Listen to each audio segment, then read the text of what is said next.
Good evening and welcome to Artist Talk on Art and our latest Zoom broadcast at 7 p.m. on Monday, February 7th, 2022. I'm Doug Shear, president of ATOA.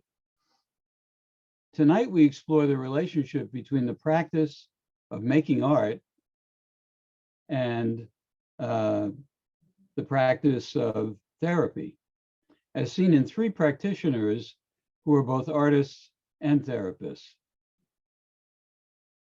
They are Beth Barry, Jody Fink, Judith Luongo, and the panel was conceived, organized, and will be moderated by the artist Barbara Lubliner.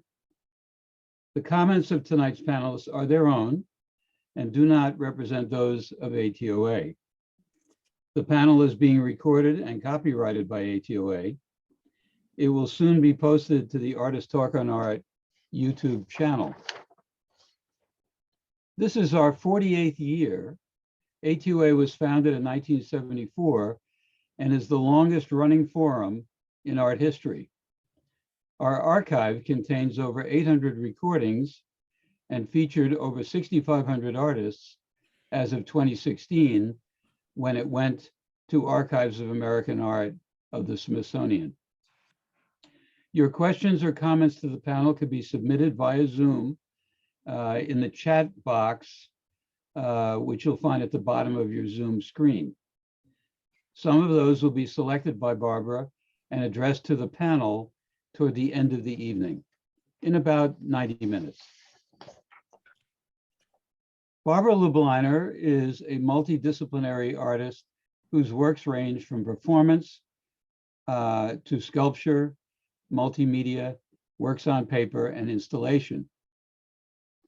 Her playfully expressive creations repurpose traditional and non-traditional materials, transforming them into conceptual artworks that speak to feminist histories, environmental concerns, and the everyday confluence of art and life. In addition to her practice, Lubliner has organized several curatorial projects, including exhibitions and performances at the Brooklyn Museum, Westbeth Gallery, the Metropolitan College of New York, and the Ernestine Rubinstein Gallery. Her work has been exhibited in solo and group exhibitions at the Brooklyn Museum, El Barrio Art Space, the National Arts Club in New York City, Chelsea Art Museum, and the Ernestine Rubinstein Gallery, amongst others. Barbara.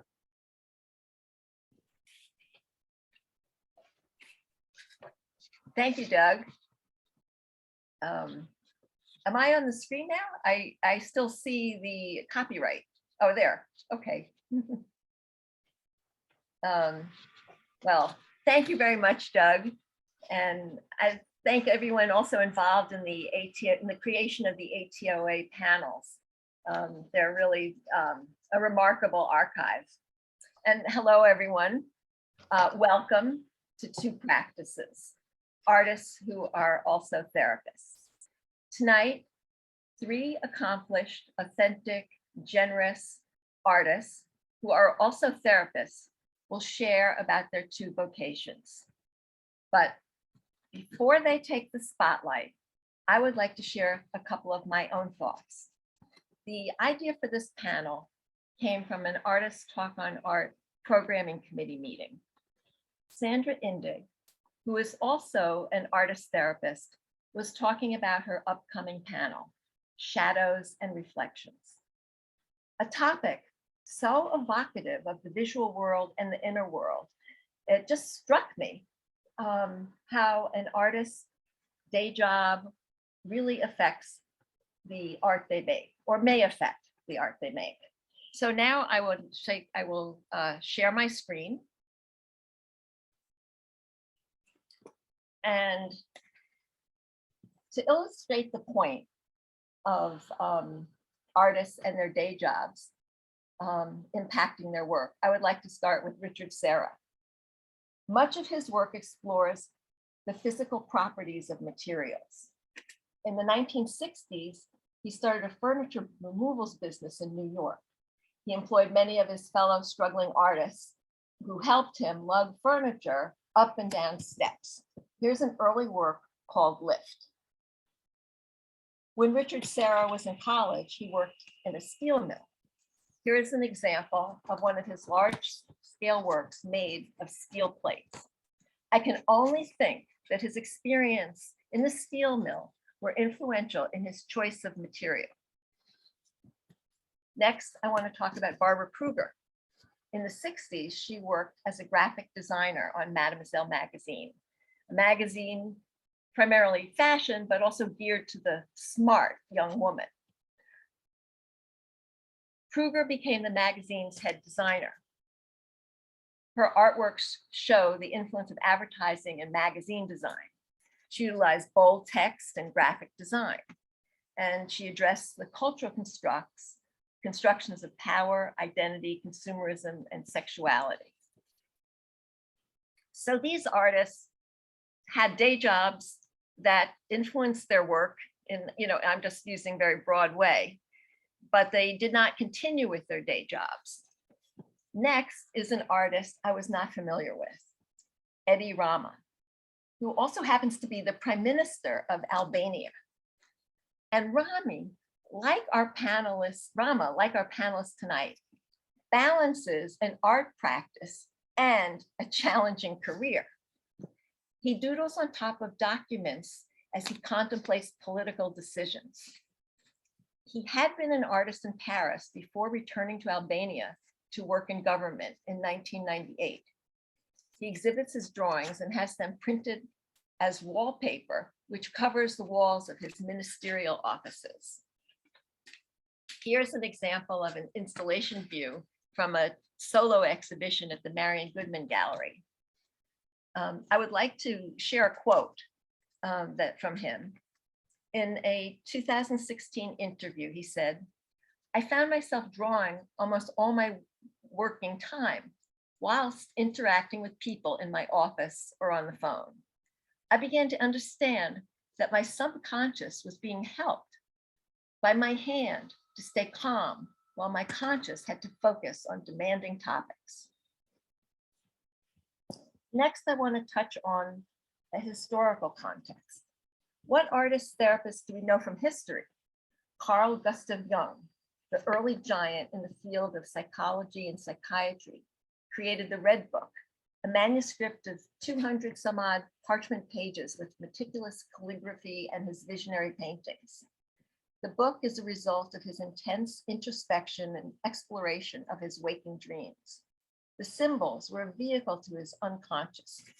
Jung came to see the psyche as an inherently spiritual place, fluid, an ocean that could be fished for enlightenment and healing. He viewed art as having its own energy, apart from its creator. Next, I want to give a nod to surrealism, the cultural movement that started in the 1920s and sought to harness the creativity of the unconscious mind. Magritte is like a poster for the movement. The surrealists depicted unnerving, illogical scenes and developed techniques to allow the unconscious mind to express itself. And next, I want to touch on the psychologically oriented art. Louise Bourgeois produced work that consistently and profoundly engaged with psychoanalytic theory and practice. She considered the act of making art a form of psychoanalysis and believed that through it, she had direct access to the unconscious. Finally, I want to emphasize the context of our panel. The panelists are in the New York metropolitan area. Psychotherapy is part of the local culture. It's part of the culture of the creative community.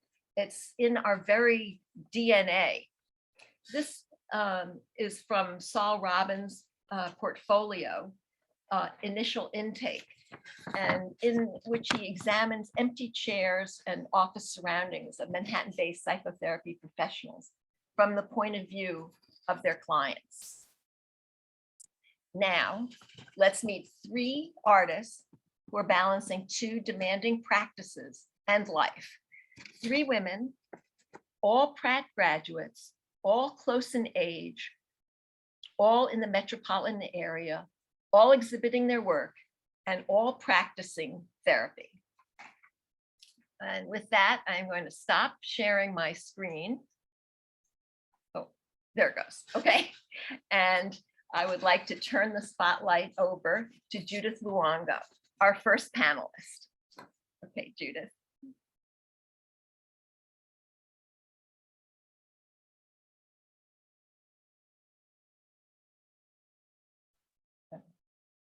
Okay, Judith, you need to unmute. Judith, you need to unmute. I just did. Okay. Can you hear me now? Good. Okay. First, I'd like to say thank you, Barbara, for putting this panel together. This is really a treat, as you know, the whole idea of one discipline, therapy, informing the other, art, is something that was not that well understood many years ago when I first became an art therapist, because even at that time, I felt that combining both disciplines was a very, very important part of how my development informed me. So before I go into my presentation of art and my journey as an artist and therapist, I'm going to just say a little bit about my background, okay, and start with letting you know that even as a child, I felt the seeds were planted for my becoming both a therapist and an artist. In a way, I was a secret therapist, as I advised my older sister on strategies that she might make use of in order to avoid conflict in the family. Oddly, she never listened and just continued getting into trouble. That made me very curious about why someone would keep doing something over and over again that didn't seem to have a very good outcome. When I was also— excuse me, Judith, I was going to say, during this part, maybe you don't need to share your screen because we would love to see your face. Okay, great. So I'll stop the share. Yeah, stop the share and do it a little later. Okay. So am I on the screen now? Yes. Okay, great. Hi again, everybody. So, okay. I'm sorry to interrupt. You were talking about your sister. Yeah, that's okay. I'll share the screen when I'm ready to show the art. Thank you, Barbara. Okay. Another little piece of my secret artist therapist self was that I was constantly denied the opportunity to play mommy when my older brother and sister and I played house. Yes, I was the baby. I withdrew and took my crayons and my pad of paper and drew endless pictures of families engaged in all kinds of wonderful activities that I never knew about in reality. And I was always the beautiful mommy in those families. This served a purpose, which when I look back on, it relates very much to my passion about both therapy and art. For Freud, sorry for bringing up Freud, the ego comes into existence to mediate between primitive impulses of the id and the harsh demands of the superego. For Donald Winnicott, a British psychoanalyst, creativity itself is born through the inevitable frustration the baby will experience when his or her needs are not being met in an immediate enough way to continue the sustenance of the blissful state of oneness and the derived feeling of omnipotence. When the baby meets with that frustration, there's a spark towards imagination and creativity. The baby then conjures up a felt experience of mother. And that is the beginning of acts of creativity.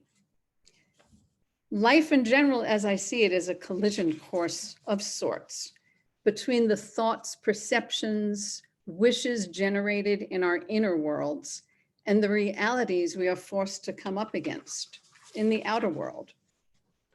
So as a child, my strategy offering to my sister and my beautiful mommy drawings provided me with hope, inspiration, and a sense that I could have an impact upon my own life, as well as upon the lives of others.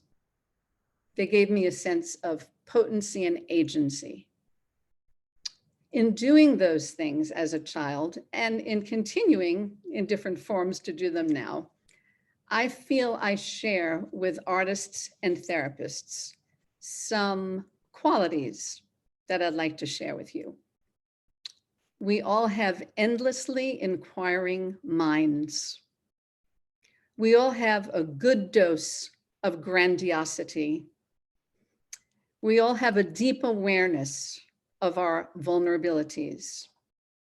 We have a wealth of generosity, and we have an experience of ourselves and our identities as being open and always evolving. Both of my journeys in art and in therapy have involved a great deal of discipline and the taking in of a great deal of information. However, when I'm engaged in either practice, I leave all of that studying and learning outside of my studio, outside of my office, which is now on Zoom. My presence, patience, curiosity, and trust in my instincts are the most important elements in both of my practices, as is the allowance for the unexpected or even the uninvited to occur. Both endeavors take a circuitous path. They may even be or feel repetitive at times, but they're always moving me towards a deepening inquiry into human nature and into what moves me in the creation of my art. Early on as an artist, I wanted to do work which would be recognizable to others. One more reference, the last one to my childhood. Seeing Dracula when I was 6 years old, the thing that scared me the most about that movie was not the blood. It was Dracula could not see himself in the mirror. That was a profoundly, probably the first experience of true existential anxiety that I remember having. The idea of being mirrored, the need to be mirrored, is hardwired in us all. When I walk into my studio and see the work on the walls, I sigh with relief. And sometimes I really do think the words, I exist. I have chosen slides to provide you with insight into my changing self as an artist and into my most personal concerns as a human being trying to survive and thrive. So I will now turn to the presentation. Okay.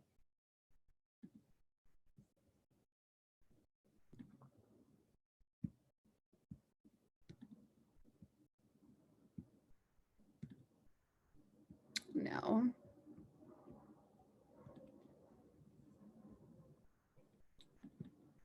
Okay. This is my desktop. And my journey as an artist and therapist. And also make it the slide view, the slideshow view. Okay, I'm not actually seeing, I think it is already on the slideshow view. Yeah, it should be. Does everyone see it pretty large on the screen? No. Oh, okay. It was better during practice. I don't know. Oh, now, yeah, push the. Now we do. Okay, Now good. you have to push something, play, I think. play, Yeah. play slideshow. Very good. Okay, Okay. Great. better? Yeah, that's it. Great. My process has moved from the desire to create something recognizable. You know, the box for the people is in the way of my reading this. So, can everyone read the words here? Yes. We Okay, can all read them. to align with my passion as a therapist for exploring inquiry into that which is unspoken and sometimes unspeakable I value intuition and instinct as my guides in navigating through the murky challenges of being both a therapist and an artist. Okay, this first slide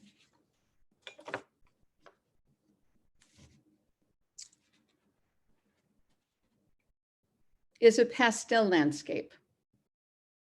I love doing landscapes, portraits, and figurative work.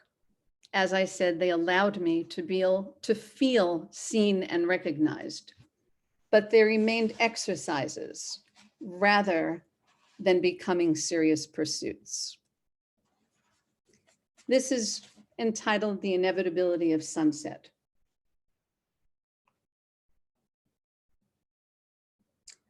The slide is representative of a shift to the use of landscape to express an inner vision.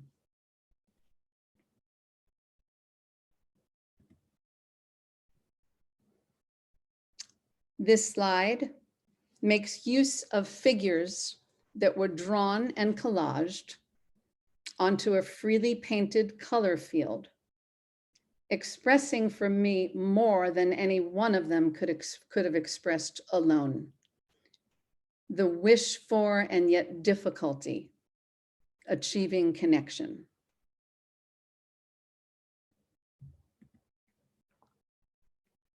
Here, the use of figures is looser, and they are expressing an all too common state of isolation and despair.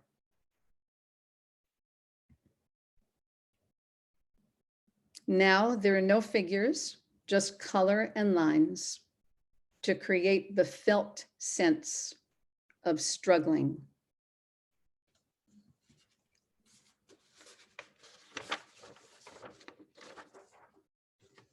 This is an 8-foot by 4-foot mural done during an artist residency when I was trying to conjure the feeling of omnipotence while I was actually feeling painfully vulnerable.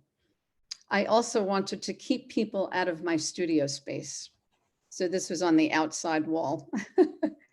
An artist's privacy is crucial. Here we have an exploration into very loose gestural work, which felt seductively otherworldly, yet ominously threatening. In other words, the way I always feel when I'm creating art.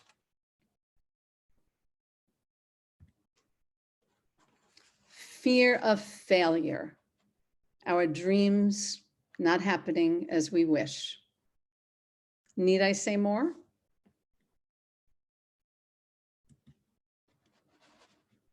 Fear of wanting too much.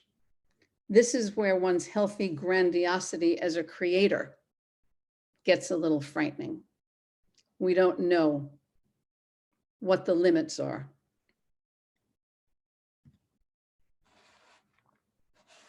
Turning to memory, longing, mourning, coming to terms with the past can help me move on in my art and in my work as a therapist, during which my clients' experiences bring up potent phases of my own life.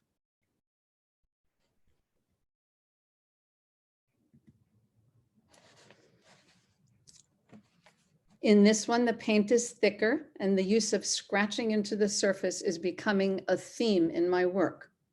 Perhaps my attempt to mediate power, vulnerability, anger, and grief.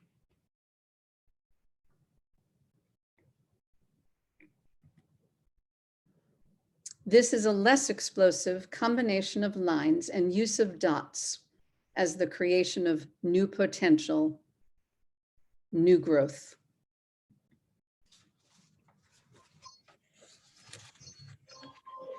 This phase of my art involved the use of layering modeling paste onto the canvas to create a better surface for scratching and for the creation of more texture. The subdued color and the use of the dots to the vast of the unknown.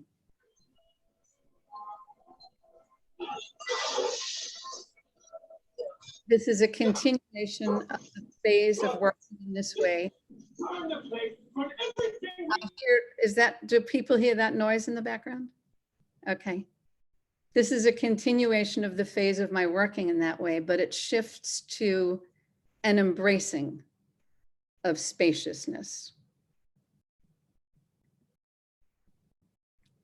As we are moving towards the end of the second year in a pandemic, I found that beginning to paint with paper, using collage, handmade printing blocks, and dots to find a meditative, balanced space in my art studio.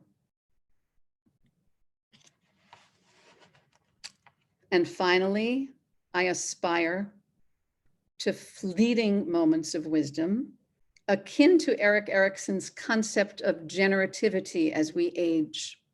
What better way to experience aging as generative than to make art and be invited into the inner worlds of others with whom we seek resonance, the resolution of conflict, and healing. Okay. Thank you. Thank you, Judith.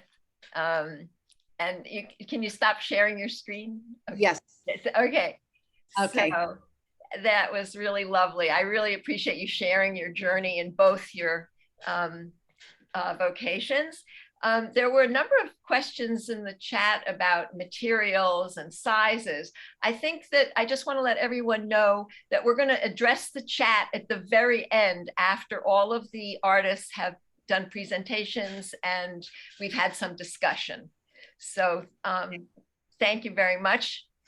Okay, and now I would like to go on to Jody Fink to turn the spotlight to her, and I will mute myself and ask Jody to take over.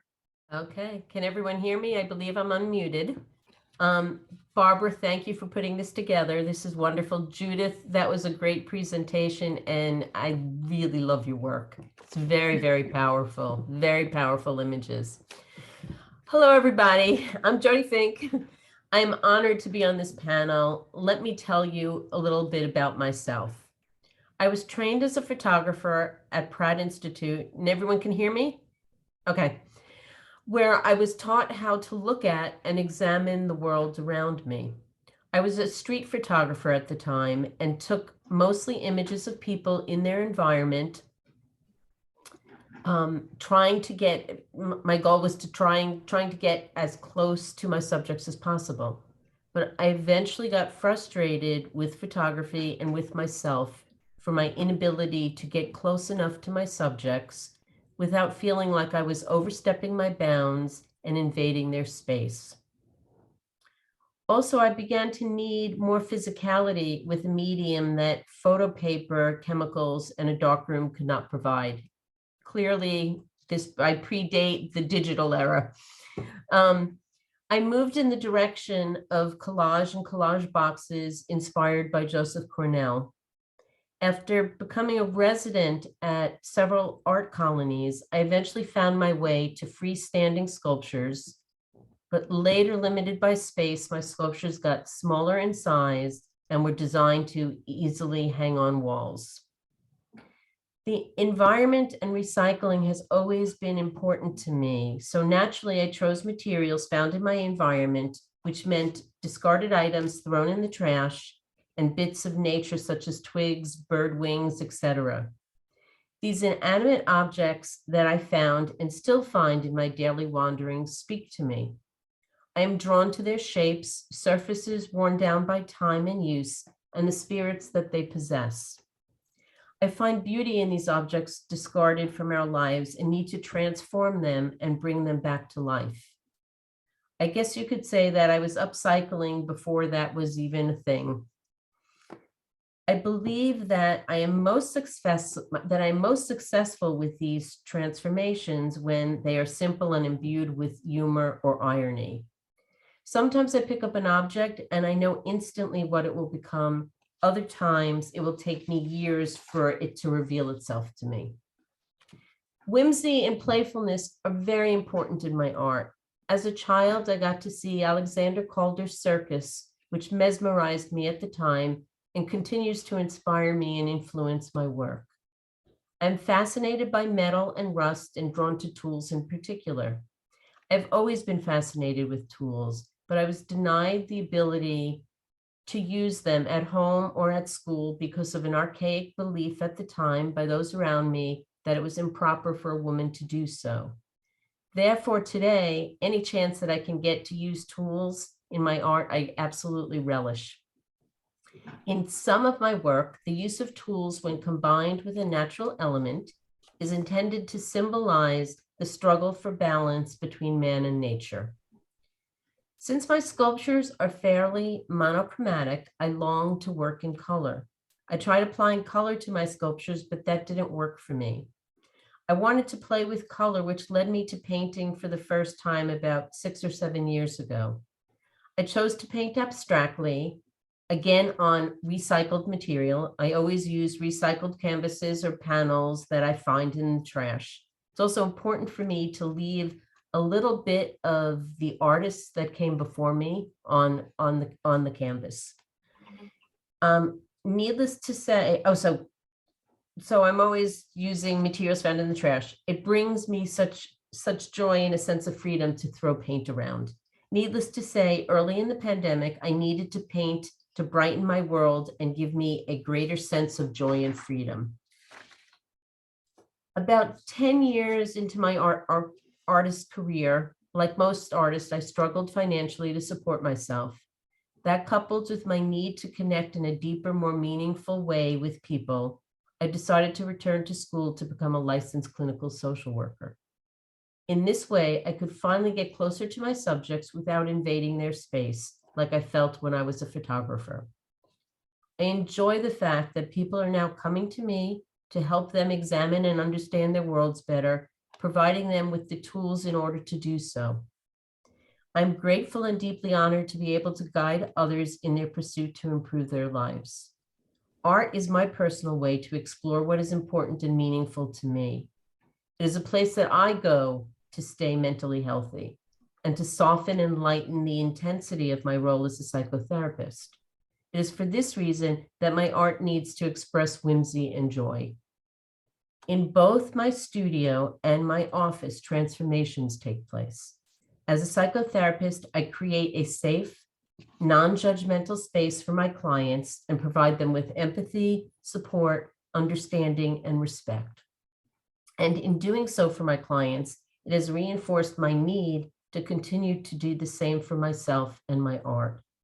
It remains a balancing act between my psychotherapy practice and my art practice, always questioning how much I give to others and how much do I keep for myself. I am going to now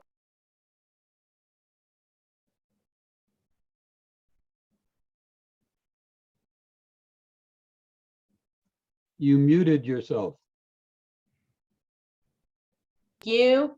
Okay, can everyone hear me? And everyone sees Jody Fink, sculpture and paintings. I was just trained as a photographer. I have no training in sculpture or painting whatsoever. And I will share some of these right now. And I don't know why it's not, it says new share. I'm not sure why. Oh, there we go. Okay, great. This is an old piece. This is an example of an early freestanding sculpture. Again, it is made out of all recycled materials. It is called Music Stand, and it is made out of furniture and metal and bird wings that I found. No bird was hurt in the making of this, by me at least. And it's ethereal to me in the sense it's like the music is going off the page and going up to heaven. That's how I interpret this piece. So I've ran out of space, and after freestanding sculptures, I started to make smaller pieces that hang on the wall. This is sort of my attempt of the beautiful Statue of Liberty that I see often. And it is a wooden spike and a part of a car muffler and lots of pieces from lamps and lighting. And is my interpretation of the beautiful Statue of Liberty. This piece is called Grasping for Meaning, Searching for Blank. Again, it is a tool which it is important for me to be using tools in my work, but this is kind of a very sad piece. It is not playful, it is not humorous. This was made 9/11. I immediately ran to my studio, and this is what I produced from that day. The simpler my work gets, the more I like it. I like the previous piece and this piece, when it's two elements, it, for some reason, less is more in my book. And this is a reaction to, and this is called Empty Nest, and this is a reaction to my daughter first leaving home. And it is a piece of a twig that looks actually like a nest, and the metal part is from an old letter holder that 3 tiers that I took apart and made this individual out of it. Again, a tool, a tire iron, and what to do with a broken French press. There is my coffee filter, and at peace. That for me, the simpler, the better. For me also, I feel like I'm successful when there's humor, when I'm able to put a smile on someone's face and make myself smile as well. Tree of Life. This is again a tool, a gardening tool, an example of symbolizing the two elements, the tool and the nature, symbolizing the struggle between man and nature. So here is my strong woman, an axe, a horseshoe, and a clamp. She's special to me. I like her. And counterpiece, a strong man, a hammer, again, tools, it's all tools, plumbing supplies, and painting supplies. Hungry, mostly made out of a spoon found in the trash, and some metal pieces. And I don't know what that metal piece is, but it's over the part of the spoon, and that's my hungry. This is the most recent sculpture. This is called Knitting. It is a spike and chain. The simpler, the better. Now I'm going to move on to paintings. This is a very first painting that I did. It was done on board. I painted over someone else's previous painting. The only thing in this case that I left from the previous painting was the green was from the previous artist, and it was getting my hands on acrylic paints and squeegees and brushes and really playing and having so much fun. The next paintings that I'm going to show you are all done during the beginning of the pandemic.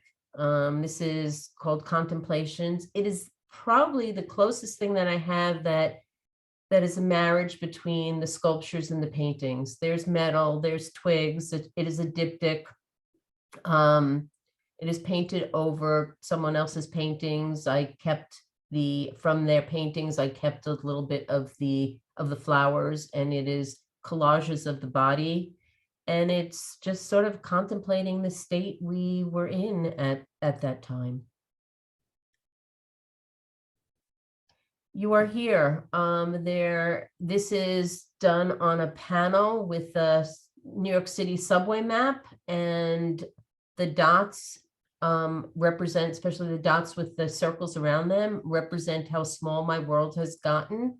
This is, those dots are just my limited, my limited walking environment. I was not on the subway at that point in time. Trying to contain distress. All of my clients were greatly distressed, myself as well, and this was an attempt to kind of contain it. The black border, I am throwing paint around, but then I'm also removing paint and just trying to contain, everyone's fears and what was going on early on in the pandemic. And the next is my most recent painting.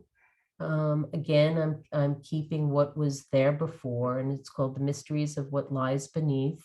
And it's what we show and what we keep hidden. So it's kind of what happens in my office, and what happens in my own personal life. I have I think one more, and I'm just going to read. This is me in my studio. You'll see some of the pieces that I've already, you've already seen. The Liberty, her arms are down. She was not feeling very happy that day. But I just wanted to say, I originally thought that art and therapy happened independently for me, but clearly these two disparate professions overlap in my world and each complement the other. I believe that my therapy practice is a muse for my art these days, and I'm a better therapist because of my artistic outlet. I'm delighted that I had the opportunity to speak with you and introduce you to my art. If you like what you saw, you can always go to my website at jodifink.com. Thank you, and I'm going to stop the share. Okay. Oh, that was great. Thank you, Jody. I really appreciate you sharing your use of the symbolic materials in your work and their long histories. So thank you. And now let's move on to Beth Barry, who will share about her work and her practice. I just have a quick question. Do I mute myself now, or is it someone? Yeah. Okay. Okay, hi, am I on the screen? Yeah. Hi, okay, I don't see myself, but am I supposed to see myself? I don't see myself anywhere. Let me see here. Okay. Barbara, am I on the screen? I see you. Yes, see I me. see you. I have it on speaker view. So I see you right in the center. Okay, great. Well, thank you. I want to, it's so cool to see all these people here. Thank you all for coming tonight. We have almost 100 people, which is very, very exciting to me to see all these people here joining us tonight. And thank you, Barbara. Thank you, Judith. Thank you, Jody. We all just met a couple of weeks ago and have had just really interesting conversations. So it's been a really positive experience for me. And we're all different, but very respectful and really very interesting, if I do say so myself. I was born in New Bedford, Massachusetts, and started making art as a young child. My father loved to make things, and we made furniture and clothing for my troll doll collection. This began my love of creating and my comfort with this process, often in collaboration with someone else, developing a meaningful connection. I was equally as interested in helping people. My parents were involved in giving back to the community. There was great value placed on doing for others. This is a cornerstone of my value system, and I've always gotten tremendous gratification in that role. In college, I melded my two interests by being a double major, a studio art and child development major. I was a silkscreen printmaker and pursued that as vigorously as my work with autistic preschoolers in a local mental health center. These two passions became even more intertwined in graduate school. Against my parents' best wishes, I came to New York City, studied art therapy, and got my master's in art therapy at Pratt Institute. I haven't left New York since then. While art therapy was very interesting to me, I felt myself moving more towards wanting the practice of verbal psychotherapy. So while working in a community mental health center in the South Bronx, I went back to school to get a master's degree in social work.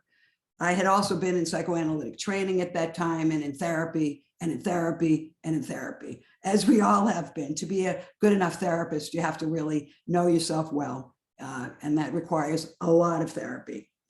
During those years, I married, and I have 2 sons who are well into adulthood now. While I was always thinking visually, my solo art making at that time was limited during these child rearing years. I made a lot of art with my kids and had a small drawing table set up in my living room. These years were more focused on developing a practice in psychotherapy, something that continues to sustain and excite me some 35, 36, 37 years later. I have a specialty in couples therapy, which is incredibly challenging. There's a lot of energy in the room, sometimes a lot of aggression. It certainly keeps me on my toes. About 15 years ago, I started to make art again. I have a regular practice of art making in a studio that was once one of my kids' bedrooms. I find it very gratifying, and the structure of having a day job has made it easier for me to structure my creative time. Since I have a studio at home, I try to do something related to art daily. My process of making art has always been a pleasurable pursuit. My paintings are places of happiness. There may be an association to a place I've actually visited, but the painting of that experience begins on its own. It's intuitive. I've always been interested in landscapes, or more the impression of landscapes. I see my paintings as fragments of time, as abstracted moments of movement that fade as soon as they appear. The feeling of landscape became apparent to me when first flying in an airplane as an adolescent. The way the shapes moved and the way the light affected how those shapes bounced around when you look down at them from inside the plane was very, very exciting to me, and has been a primary influence in my work since that time. It was also the experience of feeling these shapes that is a basic part of my artwork. It's not about seeing, it's really about feeling. And I feel like in my artwork, I'm always coming from a very internal, authentic space. It's similar as a psychotherapist. I come to my clients with an open, authentic space that gets filled with a therapeutic relationship. The open space of the canvas gets filled with mark making. Both practices are fluid and intuitive. They evolve through the process. The paintings I'm going to show you are called brainscapes. They're just one portion of the work I do. These paintings have a lot of significance for me. I call them brainscapes because they are abstracted landscapes. They're a combination of actual experience filtered through my internal response to that experience. I've always been interested also in the elemental structure of nature in its basic skeletal form, whether as the result of a natural disaster or erosion or decay. That imagery fascinates me. Of equal interest to me is the rebirth of nature after these events occur. That's what's the uplifting part for me, the new growth and how it manifests itself. The work I'm showing you today spans the last 10 years. I'm not showing it chronologically because it makes more sense for me to show the work by the degree of abstraction from literal landscape to more abstracted imagery. Color is also incredibly important to me. As a silkscreen printmaker, I was making prints with very large swaths of color. And I remember using color aid papers in college, and the lusciousness of those colors is still with me. And the colors and the smell. For those of you who know color aid paper, it and still has a very distinctive smell. The playful buoyancy of color is also fundamental in my work. Without the interplay of color, there's really nothing there. So that's my little spiel, and I'm going to share my screen and show you my paintings. I think. Oh, where did it go? Okay. Is that full screen? Can everybody see if that's a full screen? Oh. Can you hear me? Yes, it's full Okay. screen. That's a full screen. Okay. That's my name, my website, and my Instagram handle. Okay. This is Cappadocia. I was lucky enough to go to Turkey maybe 7 or 8 years ago. And Cappadocia is a village in central Turkey. These structures there are, they're called fairy chimneys. They're made of soft volcanic rock from lava eruptions. And they were used for places for people to live in the Byzantine area. So one morning, a few years, I think after I went, I came home, I started to make this painting. They're very mystical, and you know, it was really what I felt. The dry brush here, I think, was an attempt to kind of make the images feel more mystical. This again, this is in a very more of a literal landscape frame with more abstracted imagery. This next painting, Golden Landscape, is still within the frame of a more traditional landscape, but I'm trying here to use colors in a different way, in a more expressive way, and kind of use colors that are not necessarily colors of landscape. Sedona in Arizona is also it's a desert town that's also incredibly spiritual place of red rock, and it's regenerative and inspirational. For me, it was the mass and of the shapes there that had the special feeling for me. And these these lines here are more my responses to the cactuses, the Swaros cactuses of that area. This is the first of the kind of rebirth series. This is my response to Hurricane Harvey, which I guess landed in Texas in August of 2017. This is the beginning of the resurrected landscapes. Here we have kind of like the experience of flooding, but the green and the reds and the oranges are, for me, as they kind of come up out of the water, are kind of redemptive for me, and really show for me the rebirth of what can happen after disasters happen. This is probably my most exciting painting for me anyway. The Galapagos Islands. Again, my paintings are all about the feeling of the experiences I have, integrated from the reality integrated with the reality of what I've seen, integrated into my experience of them. So the waters of the Galapagos painted in a very primitive way, where there's a lot of motion and expression. I live in Springs in East Hampton, and it's an area where Jackson Pollock lived and de Kooning lived. The light is incredible there. And this is my kind of, it's a spring in Springs. What happens when springtime happens in dusk, or the light and the beginning of things kind of growing. This is a more abstracted version of again, something that's destructive. But here I'm working really hard to create a lot of movement below the surface of the landscape, and using colors that are a little more risky with that way. And I always have these little diamond, these like triangular shapes in my paintings. I'm not sure what they are or where they come from, but they're part of my language. I had a really great opportunity to have a show in Chelsea of these panels. There were 40 of them to begin with. They're all 8 by 10, and they hung side by side. I wanted to kind of depict what happens when land and water meet in those moments of movement. And I limited the palette purposely to create a lot of synchrony between the panels. They worked really well as a large installation. This is my feeling about what a hot beach in springtime feels like. Again, using colors that are not necessarily typical, but still having the landscape feeling be part of the imagery. Let's see, okay. I really don't have much to say about this painting. It just is resurrective and expressive.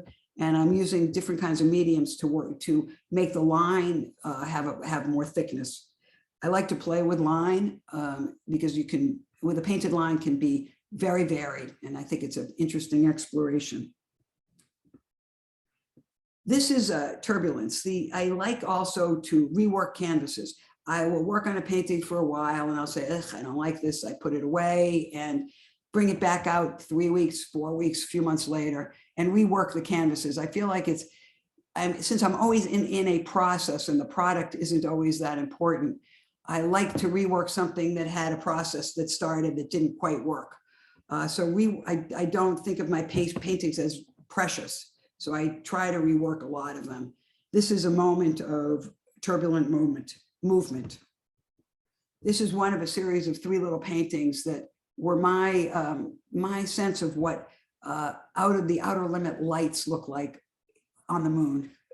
I like making imagery that has edges that are really diffuse. There's something about that that softens the light and creates a space that I enjoy.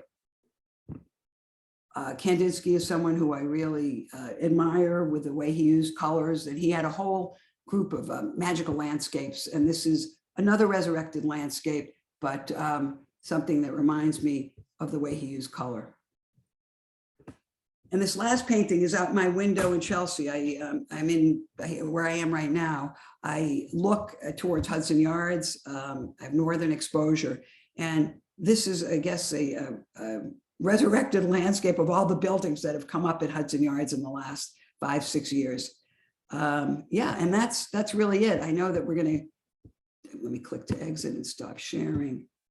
I know that we have a lot of, Barbara has some questions to pose to us, but thank you. Thank all. you, Beth. Yes, thank you very much for sharing your exuberant work. I'd like to start the questions off and ask you something, and then have the other panelists can unmute themselves and join in. But, you know, you talked about in your practice that you really like, that you do couples therapy and you like the energy. And so what I'm wondering, it sort of makes me think about, well, how does that relate to your art process? You know, or does it?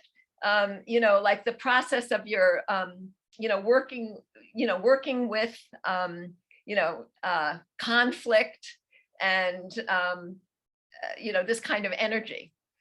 Well, I mean, I think in a normal psychotherapeutic relationship is usually a dyad. There's a dyad with you and the patient, you and the client, and there is with artwork as well. It's you and the canvas. So I think that there are similarities in that way, that you're both kind of in a process together, creating a space that evolves as you're in it. I mean, that happens with a canvas, that happens with someone you're sitting in the room with. They're both organic and they're both kind of experiential. With a couple, I don't really think about that in a similar way because it's really intense. Not that I don't feel intense moments when I'm making artwork, but there's something, the intensity of the conflict in the room with two people who are upset with each other is very, very challenging. I don't see similarities with that process necessarily for me and making art. I see that more with an individual and myself, not so much with a couple. Once you add another person, it's all bets are off. Ah, I see. So it's really the creative process with another individual. And well, because of the dyad and the evolution of the process in therapy evolves as, you know, as you're in it.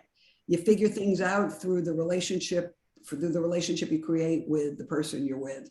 And I think the same thing for me happens with my artwork. They're authentic and intuitive and very much the experience. So that's where I think of them similarly. Mm-hmm. You know, that sort of reminds me of something that Judith said during her talk, where she said, you said, Judith, that you have a lot of training and in both fields, but when you're in you throw them both out the window. So does that relate? Can you relate to what Beth is saying about both having a similar creativity? Absolutely, absolutely. I think that it's an interesting question that you posed, Barbara. I was thinking about Beth's work and how much energy there's, like really the movement and energy are amazing. And in the therapy relationship, and particularly with couples, but in any therapy relationship, there's a convergence and a divergence going on all the time. You know what I mean? I mean, because we're separate people, right? And we're always struggling to try and really understand, not just fakely understand. And it takes a lot of back and forth, a lot of movement, a lot of openness, closedness, because we have to create boundaries at times. So I think that there's a very, very much of a connection there that I understand, you know, what Beth is saying about it. So actually that brings me, I was going to ask you about boundaries, Judith, that, you know, from my point of view, you know, the therapist's life seems to be about schedule, regular appointments, focusing on the needs of others, and an artist's life is about unscheduled inspiration, uninterrupted studio time, focusing on your own needs, your own passions. And so how do you manage balance and boundaries? Well, Oi. Oi. I'm fortunate enough to be in private practice. When I worked in, in different clinical settings, it was different. So I have some flexibility to keep my own hours, so I try and see people in the morning, and I have afternoons and weekends to do my work. But more importantly than that, I love having the structured time. If I had only unstructured time, I would have difficulty really getting down to work because I would get a little lost in it. So I really enjoy that I have the time structured, that I work and see my clients. I feel that I get energy from the work with my clients, even if I'm stuck sometimes with them, it's a different kind of energy. It's that struggle painting that I have, which is its own kind of energy. So I feel like I bring the energy to my work with my clients that's happening in my practice. The idea of how much space does someone need? How much holding does someone need? Do you know what I mean? How much do they need me to just keep quiet and listen? And how much do they need me to really talk to them? Really fill some of the space that they're feeling lost in. The two resonate with each other, and I don't actually, and another thing, as an artist, we need our alone time. And I really love the communing that goes on with people. And I used to love going to Spring Street Studio. I don't know if anyone remembers that, but you'd be working alongside others, not interfering, but there's something about the communal aspect of knowing that that's a part of your life that's very nourishing. Thank you. Thank you. So, I think you Jody- also, Oh, we go ahead. create boundaries. We create boundaries. For me anyway, as I've gotten older, they're more fluid. I'm not so rigid about boundaries. I think I was more concerned as a younger person about having very strict boundaries. And I'm not talking about what I share and not share. I'm very contained. I don't share a lot with my clients about who I am, but the boundaries are more fluid. I think as you don't have to be so rigid. As I've gotten older, I feel like I'm much less rigid around that and can allow more fluidity in and out of that boundary. It doesn't have to be so exacting. Could you clarify the exacting in terms of, do you mean like in terms of sharing about yourself, or? The emotional boundaries. I mean, I think, Uh-huh. I think when you're young, for me, when I was younger, I had so much more anxiety about doing this work and much less. Wait, which work? The sorry, therapy the work or the artwork? And the artwork, no, the psychotherapeutic work. It was much more challenging. What do you say? What do you do? When do you say it? When don't you say it? How do you create a container, a safe space for people? I think as a younger person, that was much more challenging. As I've come to know myself more and much more comfortable with who I am, I don't feel like I have to, I'm much more comfortable moving in and out of spaces with people. And also I'm less anxious. So being less anxious, you can tolerate more and you don't have to be as rigid. I think I'm certainly, my boundaries emotionally are less rigid than they were. Yeah. I just want to say, Jody, let me just say this and then I want to turn it over to you. I feel like the three of you, I have been so moved through our, meetings and talking about, and tonight about your sharing and your openness with your, with everything. It's been very, very moving to me. So I just wanted to put that in. Now, Jody, please tell us. I have to say, I've really been enjoying the back and forth that we've, that we have here, and that we had a couple of practice rounds. It's wonderful. Like Judith, I like both the and okay, now is my time. I'm structured in the sense that I work Wednesday through Saturday, and the rest of the time is for me, for being in the studio, for life.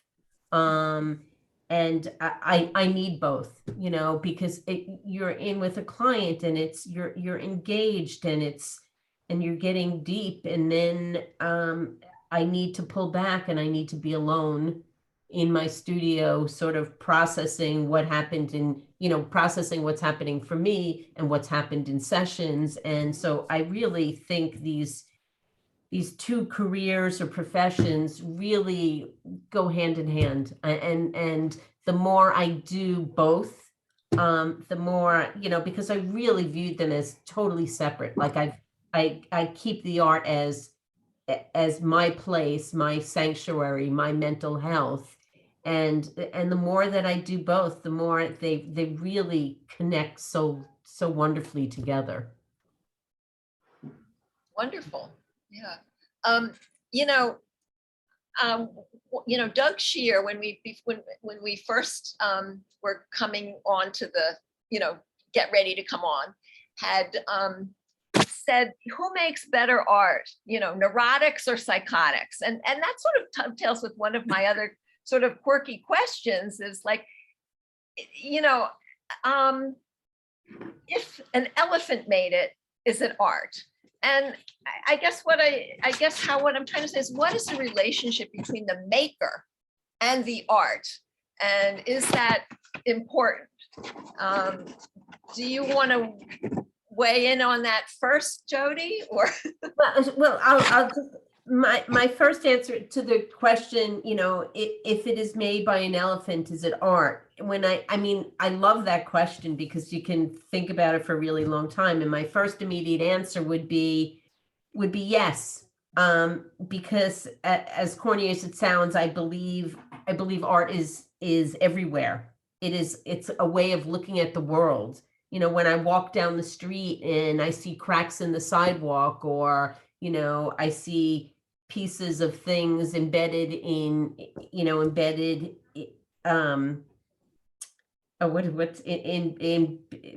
excuse me, as I'm losing my words here, embedded in asphalt, or, the limbs of trees, or the clouds in the sky. To me, it is all art. So why wouldn't a painting by an elephant also be art? And, clearly, isn't it the art decided by the viewer? Like I might say this is art, but Beth would say no, or Judith would all, we all have different interpretations of what art is. And, it's, I just think it's the viewer who sort of claims it as, I like this is art.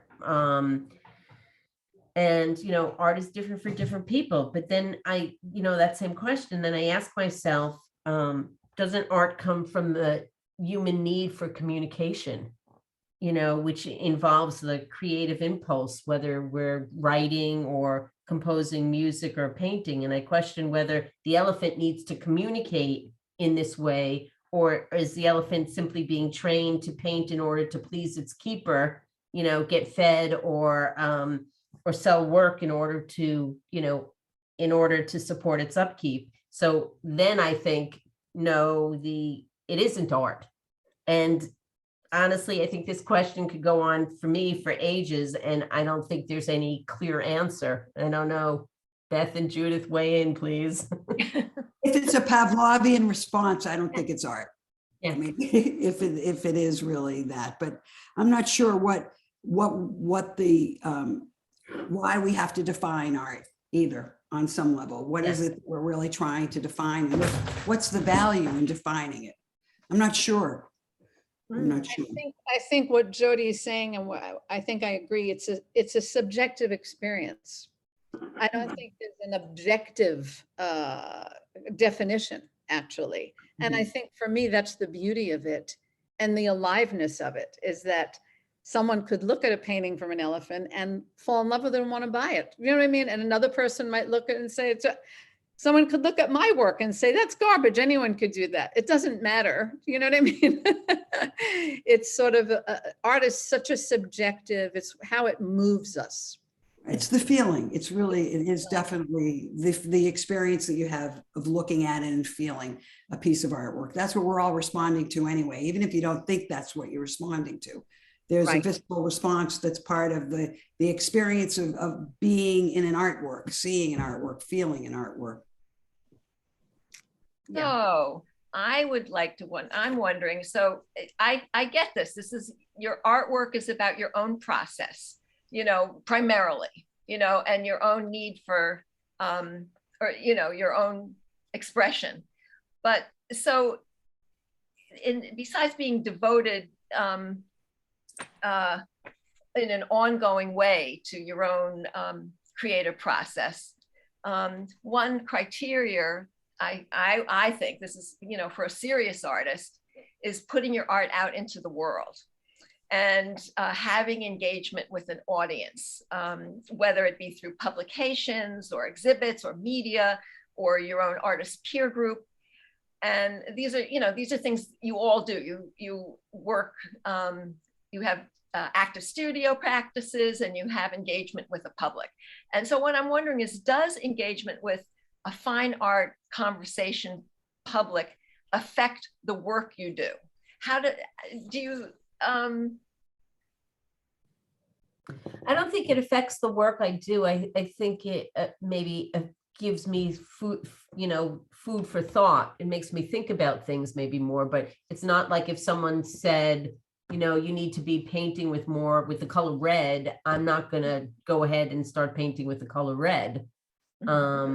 But it doesn't change what I do, but it's kind of nice to have comments sometimes and think about these things. I like very, very much, and I've been involved in many ways with groups of artists. Either I belong to an artist-run gallery right now. I used to belong to BWAC, which is a wonderful, inclusive organization of people who make art. I love the community. I love being with other artists because we share. We might not personally share things, but we share an understanding that's very hard to put into words.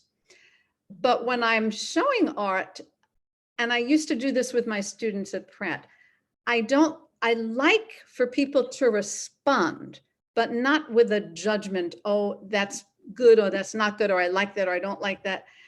What really resonates with me is for people to respond like, it moves me to think about this, or it touches something. You know what I mean? I want to know like the effect that it has in the moment on the person, not whether they want to buy it or they think it's a great work of art or not. That kind of it takes something away somehow, even though I've sold art and I love selling it, but I want whoever buys it to really feel something about it.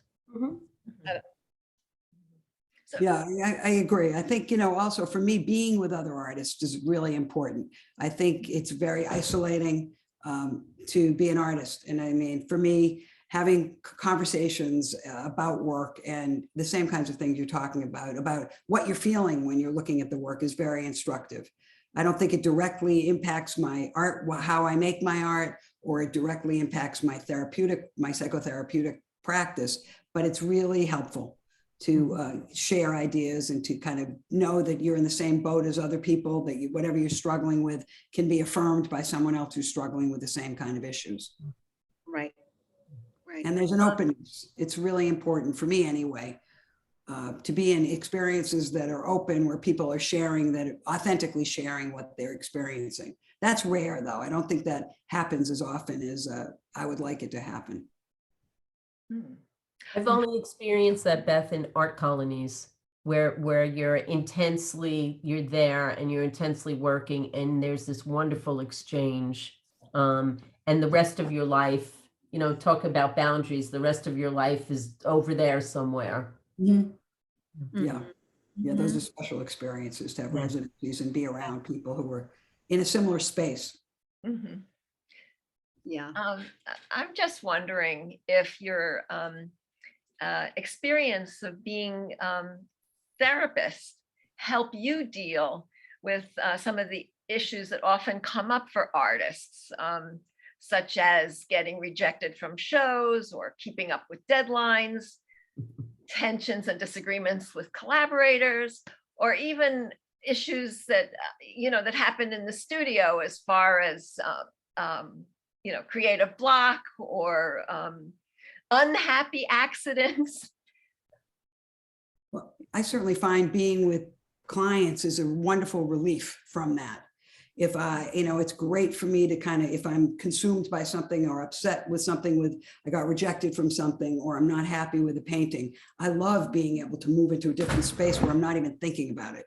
It's a pleasure to be able to kind of take that away and not continue to be immersed in something that can become an obsessive worry or something that I'm not kind of finding my way out of. There's something about being in a different space with somebody else. I don't have to think about myself or worry about myself. I find it to be very relieving of that. It's not like you don't go back to it, but I find that to be a really welcome break. And it's also an opportunity to feel better about myself. I don't like my artwork. I'm not a bad therapist.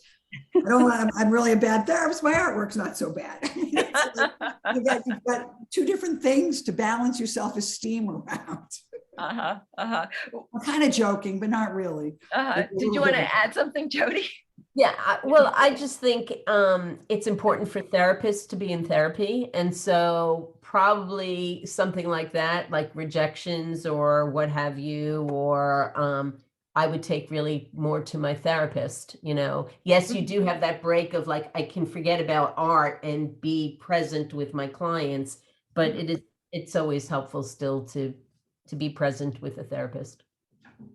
Yeah, I'd like to just add to that I have found over the years working with my clients that it's helped me become more objective about criticism in general, because I'm always working with clients on seeing past taking things too personally. I work with a lot of young women who are on dating sites and all this, but it's not just that in their professional work.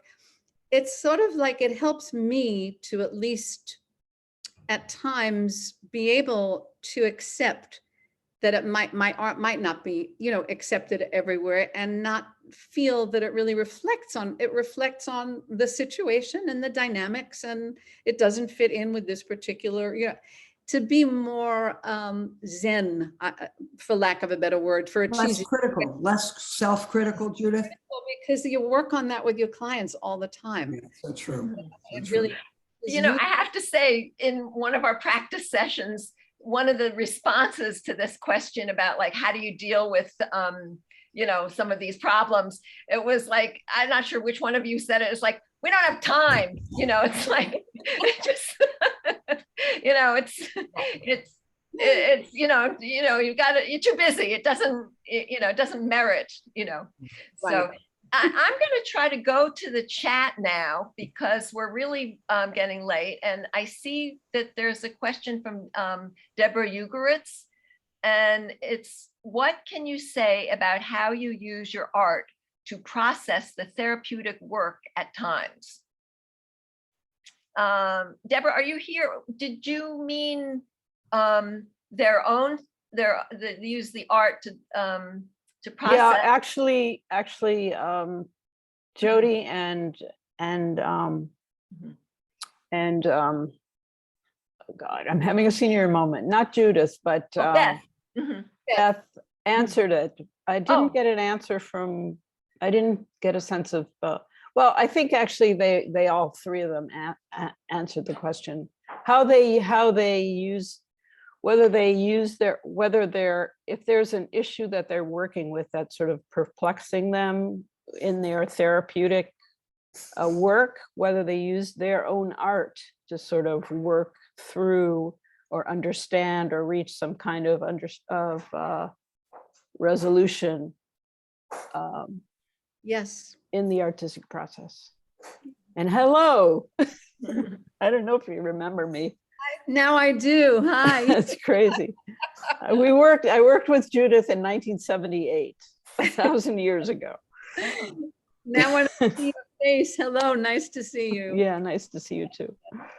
Well, I just want to respond to that, but because Okay, yeah, great.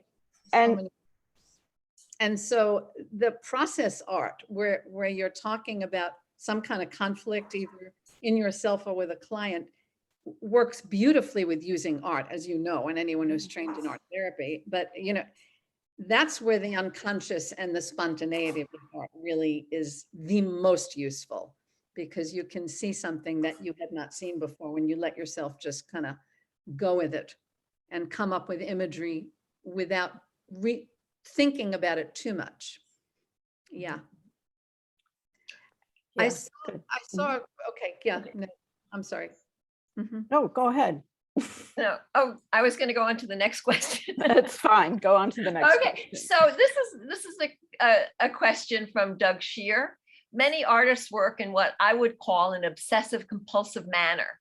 It seems that is nonetheless reasonably healthy. What do you think? It's all a matter of degree. I mean, I think we Yeah. all have, most people have some OCD tendencies. I wouldn't necessarily describe them as obsessive compulsive personality disorders, but a little bit of that is okay. I think it can be very healthy. It's part of a decision-making process. It's all a matter of how much you're driven crazy by the way you are. If you're not driven crazy by the way you are, then it's okay and it's good enough. I always wished I was more compulsive, actually. Yes. Go ahead, Jody, were you going to say something? I'm just laughing about that. Yes. You know, Okay. like Beth, it's a matter of degree. Depends on how compulsive and obsessive are you. You know, I mean, I have to say there's times when I get ideas in the middle of the night. You know, I wake up and I'm thinking, oh, I should do this in terms of a piece. And then it's great, but it's awful because then I can't go back to sleep, you know, and I can't get to the studio. So there are those moments that don't work.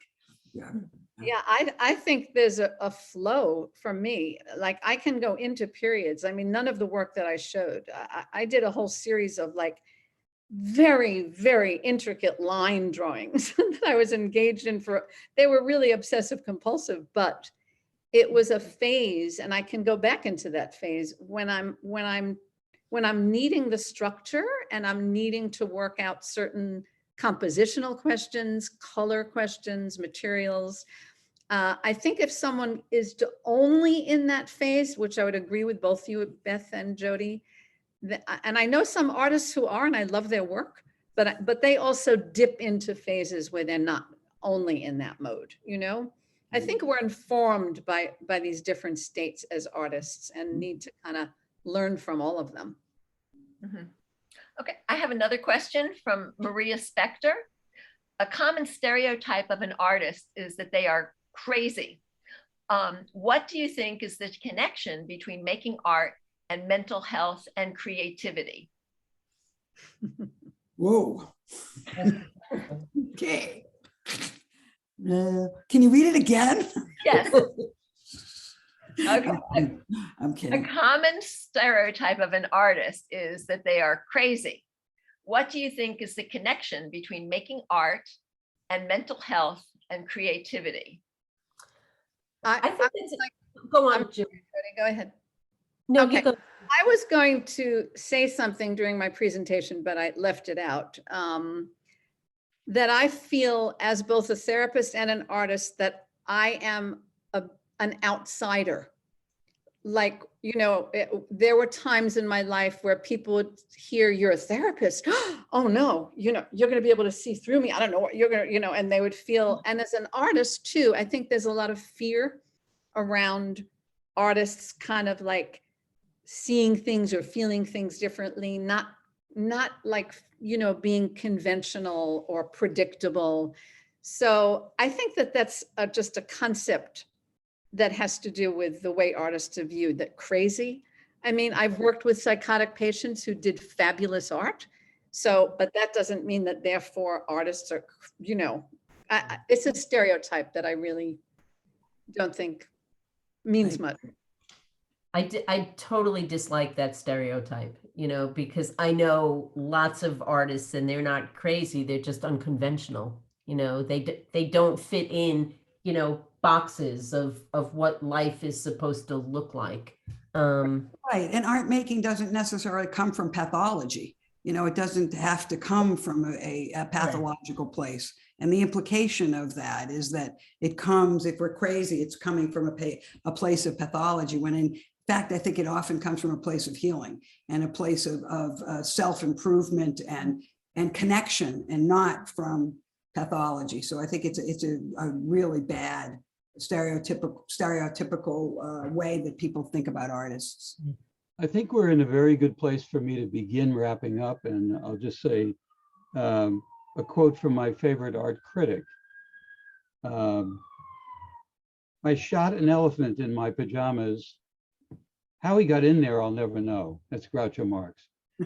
So I'd like to thank our moderator, Barbara LeBlainer, and 3 panelists, Beth Barry, Jody Fink, and Judith Luengo. I'd also like to thank our Zoom operators, Miruna Stratton and Natalia Dragnea, as well as some interns, our programming, really my programming assistant, Kristen Eichenberg, and for the website and social media, Emily Villarreal and Catherine Carrillo. For the archival work that we're constantly doing, Abby Herman. For videotaping of our physical events, which hasn't been happening for a while, Matt Molina, and the members of our programming committee. And of course, our intrepid board of directors, the unsung heroes.